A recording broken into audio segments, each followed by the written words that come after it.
तो साथियों नमस्कार, मैं कमलेश्वर सिंह फिर एक बार आपके सामने एक अपडेट लेके आ गया हूँ। साथियों अपडेट पर चले उसके पहले हम आपको बताना चाहेंगे कि सोमवार को मैं फिर से भोपाल में पहुंच रहा हूं और भोपाल में पहुंचने का कारण ये है कि सीहोर से कुछ साथियों का हमारे पास फोन आया था। थोड़ा सा उनको मुझसे मुलाकात करनी है, तो मैंने उनको बोला है ये अपन वहीं बैठ के डिस्कस भी कर लेंगे आगे और क्या करना है हड़ताल के बारे में, सारी चीज़ें अपन क्लियर कर लेंगे यदि कोई डाउट्स वगैरह है। और साथियों मैं ये भी आपसे कहना चाहूँगा कि पूरे मध्य प्रदेश से यदि कोई भी संविदा साथी हमारे जो कि प्रदेश में बैठे संविदा कर्मचारी हड़ताल पर बैठे हुए हैं, उनका मनोबल और बढ़ाना चाहते हैं, तो पूरे प्रदेश से कर्मचारी आ सकते हैं। मेरे से भी मुलाकात हो जाएगी क्योंकि सोमवार को मैं वहीं पे उपस्थित रहूँगा 11:30 बजे के बाद। तो साथियों कोई भी आना चाहे बिल्कुल आ सकता है, सबका स्वागत है भोपाल में। और जो जगह है वो डिस्ट्रिक्ट हॉस्पिटल भोपाल का है, जयप्रकाश हॉस्पिटल जो है भोपाल का, वहीं पे सब सारे लोग बैठे हुए हैं अपनी अनिश्चितकालीन हड़ताल पे। तो साथियों चलते हैं अब अगले अपडेट पे। अगला अपडेट ये है कि पूरे मध्य प्रदेश में संविदा कर्मचारी अनिश्चितकालीन हड़ताल पे पूरी तरह से बैठ चुका है, पूरी तरह से उसमें समायोजित हो चुका है।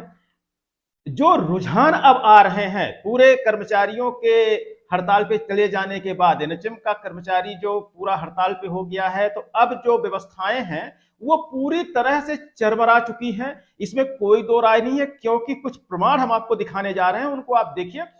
मुरैना की जो दैनिक भास्कर है वो लिख रहा है, आप देखिए कि वहां पे पूरी तरह से स्वास्थ्य व्यवस्था चरमरा गई है। वहां के जितने भी स्वास्थ्य केंद्र हैं स्वास्थ्य के, तो वो सारे बंद हो चुके हैं, सब पे ताला लग चुका है। साथ ही एक चीज और हम आपको बताना चाहेंगे कि यहां पर जो भी व्यवस्थाएं हैं वो कौन संभालेगा। एक आप देखिएगा ओपीडी का, मैं अभी ये दिखाने जा रहा हूं आपको, उसमें क्या दिखेगा, ग्लास पे लगा दिया गया है कि यहां पे सिर्फ इमरजेंसी सेवाओं ही उपलब्ध हैं, उन्हीं मरीजों की जांच हो पाएगी जो इमरजेंसी वाले हैं। अतः यहां पे एक चीज तो और बहुत स्पष्ट हो गई है कि जो लैब वाला सेगमेंट है वो तो पूरी तरह व्यवस्था चरमरा चुकी है, क्योंकि कर्मचारियों के हड़ताल पे चले जाने के बाद अब मरीजों की जो जांचें हैं, रेगुलर जांचें हैं, इमरजेंसी जांचें हैं, वो नहीं हो पा रही हैं। क्योंकि यहां पे एक बात हम और आपको स्पष्ट कर दें कि हमारे शिवराज मामा जी, जिन्हें एक साल में लगभग 20% डीए बढ़ाया है, वो तो कभी काम किए नहीं, काम करना जानते नहीं है, उनको तो सिर्फ सैलरी, मोटी सैलरी से मतलब रहता है।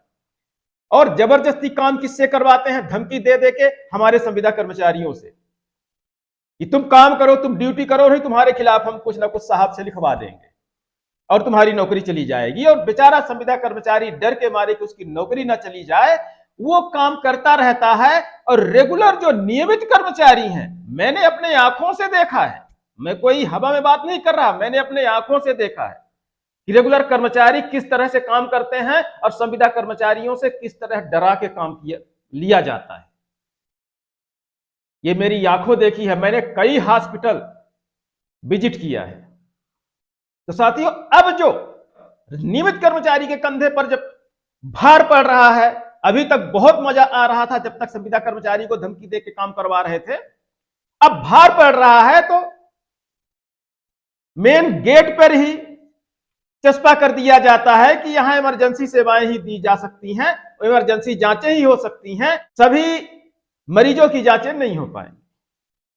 तो साथियों बिल्कुल घबराने की जरूरत नहीं है, डटे रहिए, लगे रहिए, आपकी मांगे अवश्य पूरी होंगी, आप नियमितीकरण अवश्य पाएंगे, लेकिन उसके लिए पूरी तरह से आप धरना स्थल पे पहुंचे।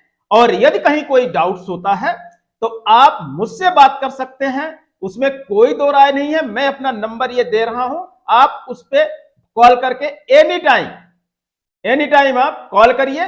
बकायदा यदि कॉल रिसीव नहीं होता है तो मिस्ड रहेगा, तो उसके बाद रिटर्न आपको पहुंच जाएगा। तो साथियों चलते हैं, डटे रहिए, लगे रहिए, इस बार आर्या पार। साथियों अब लेते हैं आपसे विदा, नमस्कार।